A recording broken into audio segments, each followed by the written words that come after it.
Welcome back to Crime Scene X. Today's video will cover 3 true farm horror stories. If you enjoy, leave a like, comment down below, and subscribe for daily uploads. Now sit back and enjoy the stories.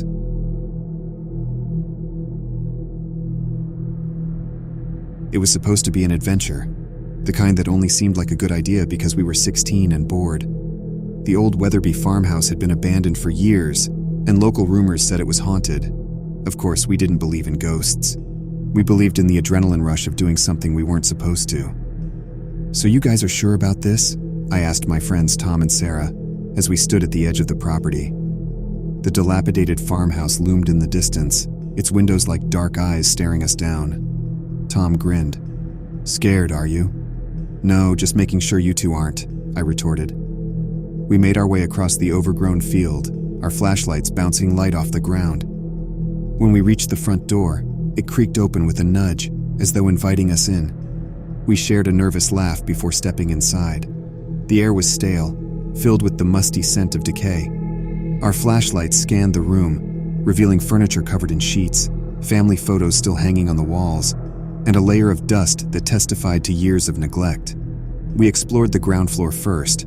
The kitchen, a study, and what looked like a dining room. All were empty, devoid of anything but remnants of a past life. "Let's check upstairs," Sarah suggested, her voice tinged with both excitement and hesitation. We ascended the creaky stairs, wincing at each groan of the old wood. At the top, we found a hallway with several doors. The first 2 rooms were unremarkable, filled with more dust-covered furniture and the sad air of abandonment. It was the last room at the end of the hall that stopped us cold. Tom pushed the door open, and we were met by a sight that made my stomach turn. A body lay on the bed. It was dressed in old, tattered clothes, its skin leathery and discolored. But what made it truly unsettling was the expression frozen on its face, an eerie grin, as though it had died in the middle of a laugh. I choked back a scream, my hand clamping over my mouth. "We need to call the police," Sarah said, her voice trembling. But before any of us could move, a new sound pierced the heavy silence, a cough, coming from the corner of the room. We turned our flashlights toward the sound, and there he was, a man huddled in the corner, his eyes reflecting the light like a wild animal caught in headlights. He was disheveled, with a tangled beard and dirty clothes, a homeless man who had made this room his hideaway. "Didn't think I'd have visitors," he rasped, his eyes never leaving ours. That was enough for us. We bolted, rushing down the stairs and out of the house, our screams echoing in the night air. We didn't stop running until we reached the safety of the road, our lungs burning and hearts pounding. As we caught our breath, Tom finally spoke. "We have to report this, both the body and the man living there." Sarah and I nodded, the gravity of what we'd just experienced settling in. The police investigation that followed was a blur. The body was identified as a man who had gone missing several years ago, but due to the decayed condition, the cause of death remained inconclusive. The homeless man was taken into custody. He was mostly harmless, they said, just trespassing on abandoned property. But even after the police tape went up and the news stories faded away, the terror of that night remained. We had walked into a forgotten story of death and survival, one that had been silently playing out right under our noses. And while we had walked away unscathed, the haunting image of a grinning corpse and the desperate eyes of a hidden dweller stayed with us, a chilling reminder of the darkness that exists in the forgotten corners of the world.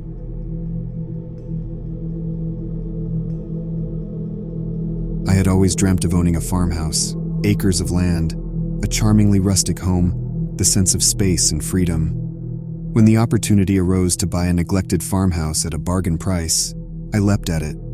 I told myself it was a project, something to sink my teeth into. I'd spend weekends there, gradually fixing it up. The property was set far off the road, shrouded by thickets and ancient towering trees. The nearest neighbors were miles away, which suited me fine. What better way to get a break from city life? The first few trips were devoted to cleaning and minor repairs. The inside of the farmhouse looked like it hadn't been updated in decades.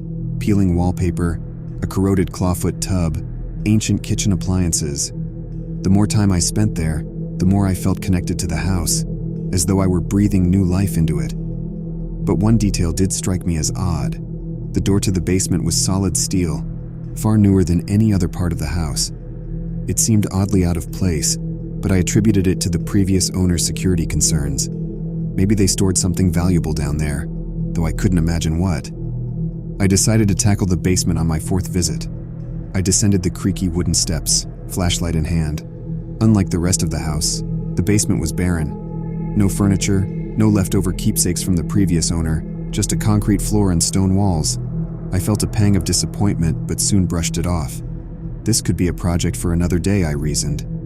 Then my flashlight beam caught something in the corner, a metal ring bolted to the floor and heavy-duty chains attached.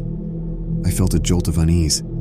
The previous owner wasn't using this as a storage basement, I realized. What was this set up for?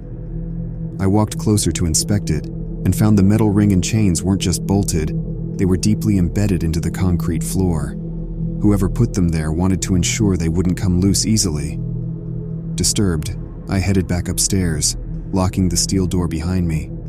The peaceful feeling I'd had earlier was gone, replaced by nagging questions I couldn't shake. What had this basement been used for? I left earlier than planned that weekend and spent the following week wrestling with my thoughts. It could have been anything, I reasoned. Maybe the previous owner had large dogs, or perhaps some farming equipment needed securing. But deep down, these rationalizations fell flat. The next weekend I returned, feeling a mix of dread and compulsion to uncover more about the house. I decided to explore the land, hoping that being outside would lighten my mood. While walking along the edge of the property, I noticed a slight indentation in the ground covered by foliage. Curious, I cleared the leaves and found a rectangular outline. My heart started to race as I grabbed a shovel from the shed. It took an hour of hard work to reveal what lay beneath. A wooden hatch, sealed shut and deteriorated by time and weather. Adrenaline drowning out caution, I pried it open. Inside was a cavity, about 4 feet deep, and in it, a collection of personal items, a small backpack, a children's toy, a wallet. And then worse, I found an ID card. It was old and weathered, but the name and face were clear enough.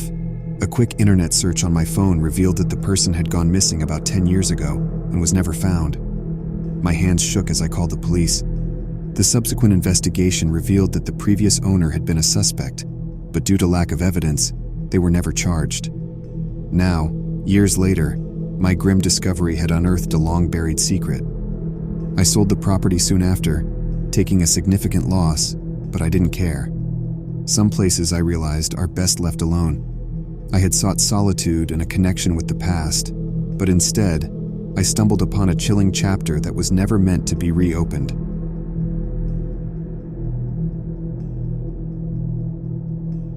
I remember the exact moment when I drove past the for sale sign, the neglected wooden slats of the old farmhouse peeking through a veil of overgrown trees and brambles. I was looking for a fresh start, and this seemed like just the place. Remote, full of potential, a fixer-upper that could be mine. The real estate agent told me it had been on the market for years, something about the previous owner mysteriously disappearing. I didn't think much of it. Now, I wish I had paid more attention to the warning signs. The first few weeks were blissful. I had invested in power tools, paint, and an inexhaustible supply of determination. Each night after finishing up, I'd sit on the porch sipping iced tea, listening to the cicadas and the comforting creak of the house as it seemed to settle in for the night. The trouble started with the noises. Scratching, scraping, sometimes a muffled thump, always coming from the walls or under the floorboards. I checked for rodents, even hired an exterminator, but he found nothing. Old houses make their own kind of music, he told me, tipping his hat before leaving. And then there were the locks. Old, rusted padlocks on the doors to the cellar and the small room under the stairs. I cut them off, thinking I'd find extra storage space, but the rooms were empty, just dust and darkness. The air inside was still, as if it had been trapped there for years. Still, the house didn't feel right. I started to find things moved around, small items missing. A coffee cup I'd left on the kitchen counter would appear on the dining table. Tools would vanish from the toolbox, only to reappear in odd corners of the house. It was disorienting, and I found myself losing sleep. I became obsessed with finding out what was happening. I installed security cameras, even one in the empty room under the stairs. I spent evenings reviewing footage, my eyes growing gritty as I stared at the screen. Nothing. Just hours of stillness. The paranoia grew worse. I'd hear footsteps upstairs when I was in the living room, the soft creak of a door opening. I'd rush up, heart pounding, only to find empty rooms bathed in the sickly light of dusk. I began to dread the fall of night, the encroaching darkness that swallowed the farmhouse. Then one evening, as I reviewed the camera footage, I froze. There it was, a figure, barely discernible in the gloom of that empty room under the stairs. It moved so quickly, almost a blur. The timestamp showed that it happened just minutes before I came down to review the footage. I grabbed a flashlight and a knife from the kitchen, my hands trembling. I went to the door of that small room and threw it open. The beam of the flashlight cut through the darkness, revealing the walls, and they were not empty. There were scratch marks, deep gouges in the wooden panels, as if someone or something had been clawing to get out. But the room was empty. I backed out, my heart a hammer in my chest, and closed the door. I spent the night in a motel in town, but even there, sleep eluded me. The next morning I called a contractor to come and seal the room. I couldn't explain why, I just needed it done. The workmen were puzzled but did as I asked. When they left, the room under the stairs was a blank wall, as if it had never existed. I put the house back on the market, not caring that I'd take a loss. The for sale sign seemed to sag a little, as if sharing in my defeat. Within days, I moved to a small apartment in the city, surrounded by concrete and steel and comforting noise.